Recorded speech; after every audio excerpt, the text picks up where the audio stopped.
Good afternoon, good evening, good morning, and good night, depending on where you are in the world.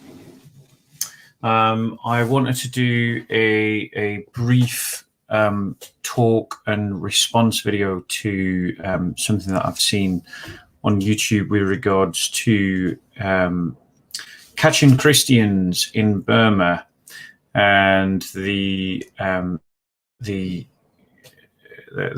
Christians and their struggle in Burma. But before we get into that, let's just start with a prayer. Like we all, there's not going to be too many problems because I can see that I'm getting a warning sign that the connection is unstable. So hopefully that won't affect things too much, but we'll see how it goes. Let's just remove that video. Okay, so. Like as the heart desireth the water brooks, so longeth my soul after thee, O God. My soul is athirst for God, yea, even for the living God. When shall I come to appear before the presence of God? My tears have been my meat day and night, while they daily say unto me, Where is now thy God?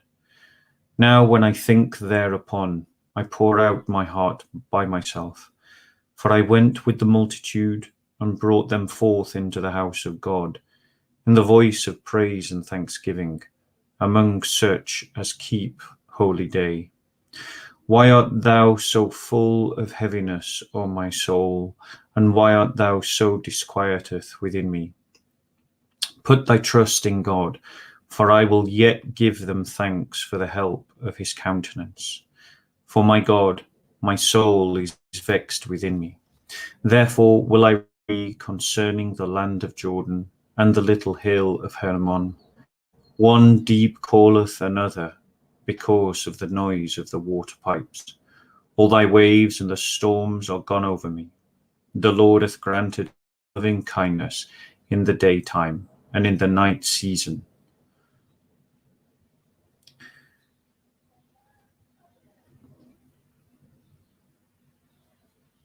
Did I sing of him, and made my prayer unto the God of my life.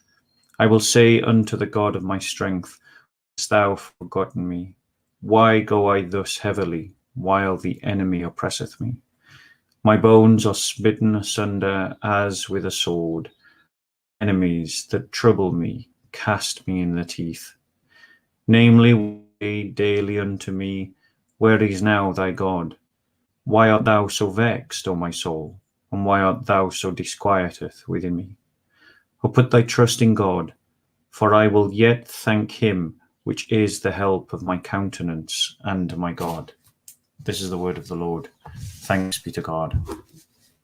So I wanted to talk about Burma and Christians' response to that. We know of late recently that the media has been covering the abuses of the Burmese government against the Rohingya Muslims.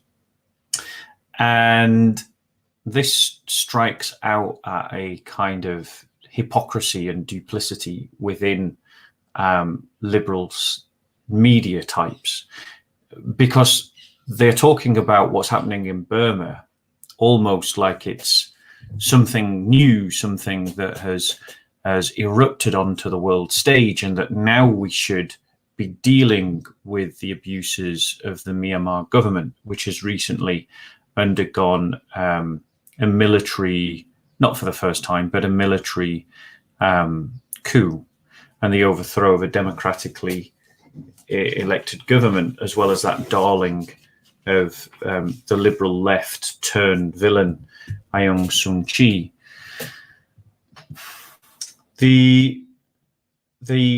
The reality is, though, that the Myanmar government has for 60 years, since the 1960s, sorry, been persecuting and oppressing Kachin Christians.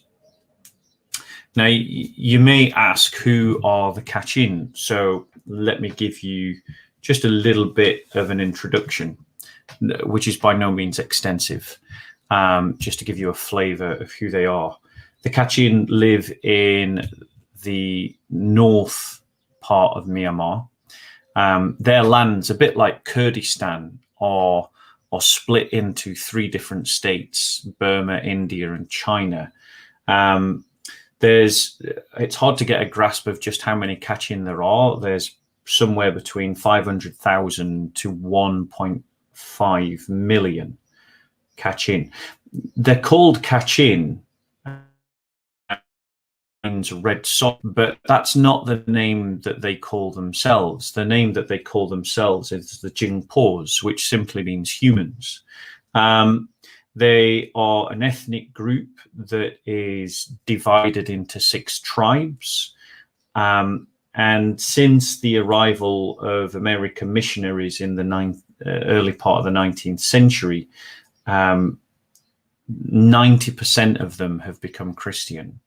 They became Christian because they had a prophecy, ancient in their religion, that they were people of a golden book, or that someone would come with a golden book. And when the missionaries came with their gold embossed Bibles, this as the fulfillment of a prophecy, and so they became, on the whole, Christian. Now, they're known for being a disciplined, not warlike, that's the wrong word, a disciplined warrior people. When the British colonized Burma, they created what we understand as Myammar. But the Kachin were never, ever a part of a united land that we could identify as Myanmar or Burma until the British made it. A bit like what the British did all over the world, drew borders arbitrarily and then just lumped people in together that always previously had seen themselves as being separate. And in the negotiations, let's just point something else out, that when World War II broke out, the Kachin people sided with the Allies, whilst the Burmese people sided with the Japanese. The Panglong agreement, which was negotiated in the absence of any Kachin representatives, did say that the Kachin people would have an autonomous state, but the central government almost immediately reneged on that and started to interfere in Kachin affairs. At which point, like the Christians of South Sudan who were resisting Arabization and Islamization by North Sudan, the Kachin took up arms to defend themselves, their culture, and their religion. And since that time, the Kachin people, since the 1960s, the Kachin people have suffered at the hands of the Burmese government, which has, the Burmese government is accused of raping, murdering, and ethnic and religious cleansing. The Kachin demonstrated their ability to fight in mountainous regions back in World War II to the west. For instance, fighting with Detachment 101, which was an American Special Forces unit, and which was established by the precursor to the CIA. And there is a statue held at the American Embassy in Burma that remembers the Burmese American compadre in conflict in World War II. Now, the war has gone on since the 1960s, and the Kachin have been on the losing side for most of that time, but the Burmese never managed to deliver the killer blow, just because the area is too mountainous. So the Kachin have managed to fight on all this time. There was an upsurge in fighting again in 2011, where the Burmese army reorganized, re-equipped, again went on to the offensive. And since that time, there's more than 107,000 internally displaced people within Burma. And of the geopolitics of the region means that the natural resources that are rightly within the Kachin state, right, the lands of the Kachin people, which are rich, by the way. I mean, it could be a very successful state. Is something that's highly contested for. The Kachin cause was damaged by the fact of communism spreading in amongst the Kachin, and this caused some division amongst the Kachin. And also the fact that not all Kachin are Christians has also meant that there's been some division as well amongst the Kachin peoples. However, the Burmese army, those that control certain areas of land, reap the benefits of the resources of that land. And the Burmese army have got involved in the drugs trade because they control poppy fields, which the Kachin had decided to take their hands off. They didn't want anything more to do with that, because some of them had obviously got involved with that as a way of funding their own fight. Now, that's an introduction to the Kachin. I remember when I was a young teenager watching a documentary about the Kachin, being moved by how much they loved the Lord, how much they wished to serve God, how much they how much that Christianity was deeply rooted in their faith, and how much they were suffering at the hands of the Burmese. This was back in the 1990s. And so, and I remember praying watching that documentary and saying, Lord, one day allow me to be in a place where I can do something to help these people. And here I am, now able to try and do something for these people. And so I want to raise awareness. And the reason why I want to raise awareness is because everybody's talking about, what we're going to do about these, the Burmese junta. And it strikes me that, the West intervene on multiple occasions to help Islamists and to help radicals, like in Syria, in Afghanistan, in breakup of Yugoslavia and the civil war there. And the West have bombed on their behalf. They've armed them on their behalf. They've allowed Mujahideen to move around on their behalf because it served some other strategical goal. And it strikes me, isn't it time that we help the Kachin in the same way?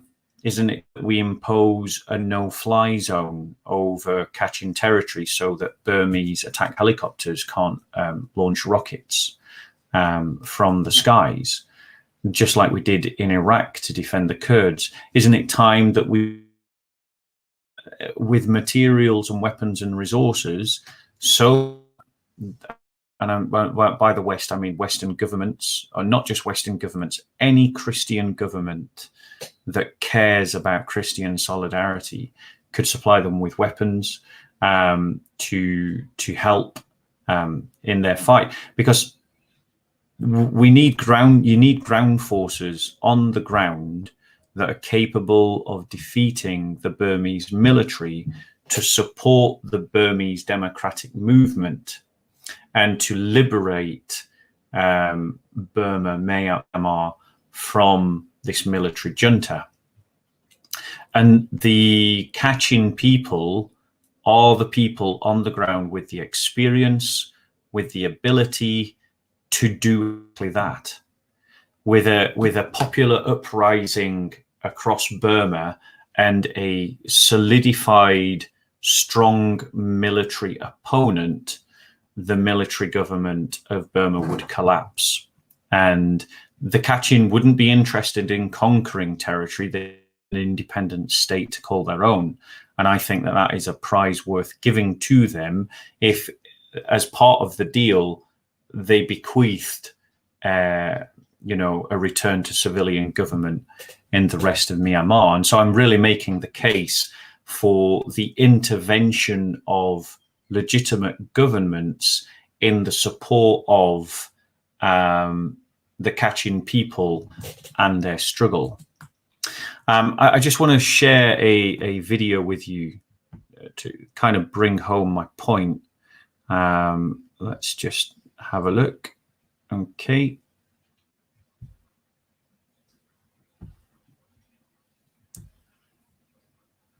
Right, so hopefully you can all see that. There we go. Yeah, you can. Good. I'll just press play. I just want to show you what it's saying there. Look, I don't know if it's clear, but the Kachin Independence Army, KIA, has confirmed that it has attacked and occupied 3 military bases of the coup terrorists. Now, what they mean by coup terrorists is that they actually mean the military of Burma that are attacking the Kachin people and have overthrown the civilian government in Burma, and then carried out ethnic cleansing against Rohingya Muslims. So it strikes me that this is the best response that we can have. Let's just watch the video.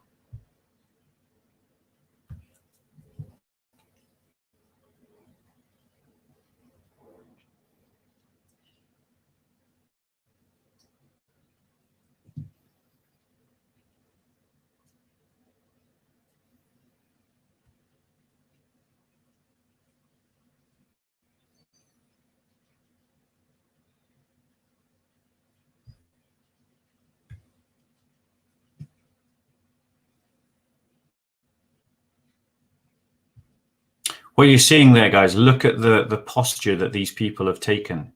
You're going to see it very clearly in a moment at the end of the video, but these people are praying right now. They're praying. These are Christians praying. These are Christian soldiers praying.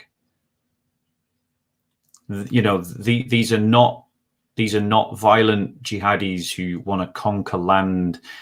They're just interested in securing an independent state for themselves. But right now, their cause and the aspirations of the West synergize. So why aren't we giving them the support that they need to the job, which will help to bring down the military government of Burma?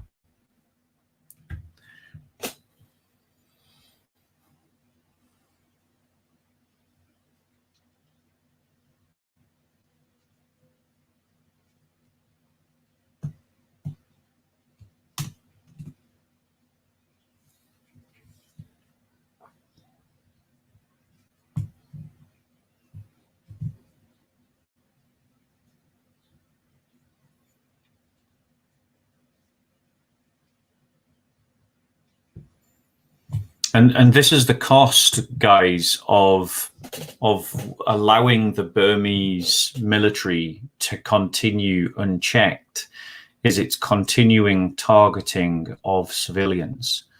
The Kachin have suffered horrendously at the hands of the Burmese government. Women have been raped, children have lived in poverty, their education completely disrupted. But you won't find that the Kachin are filled with hatred and spite. They're such a noble and warm-hearted and kind people, even in the midst of all their sufferings. And I think it's time that the liberal media, those hypocrites who consistently ignore the plight of Christian communities, need to focus in on the Kachin. And I want to challenge every Christian, like, why are you not talking about the real issues that face the Christian church? Like, why are you not talking about our brothers and sisters who are suffering? Like, we have to find our own voice, because no one is being a voice for us. And I want to challenge every Christian YouTuber to start talking more about persecuted Christians and to start thinking about ways that we can help them. And I want to challenge, and I'd encourage you guys to challenge that whenever the question of Myanmar, Burma is brought up, that you bring up the situation of the Kachin Christian.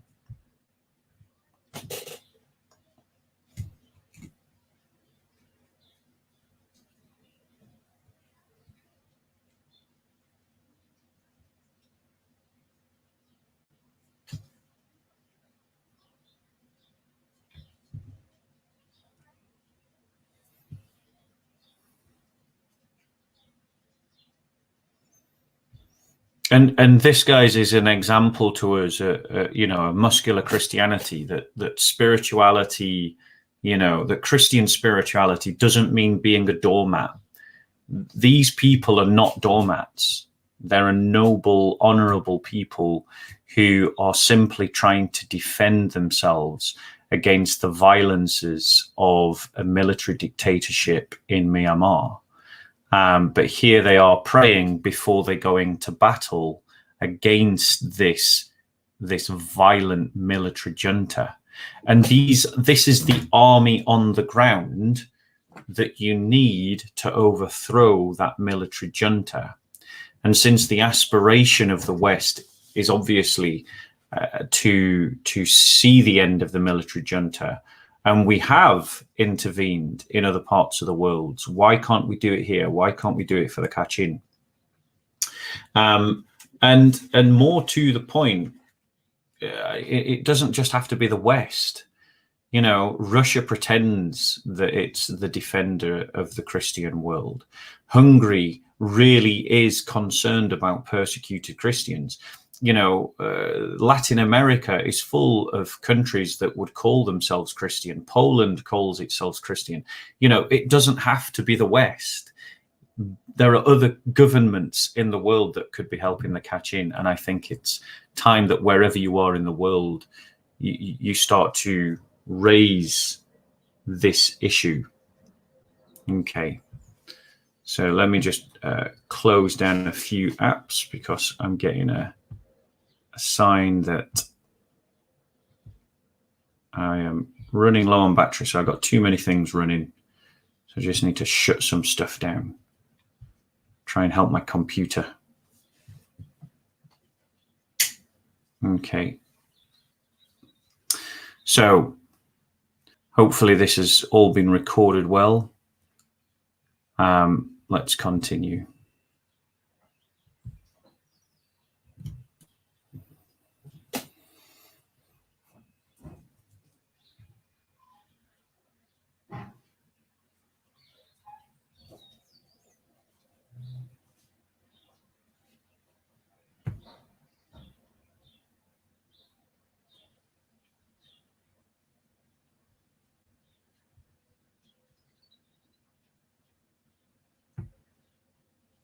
Okay, guys. So I don't know if I remembered to click the share sound box on that video.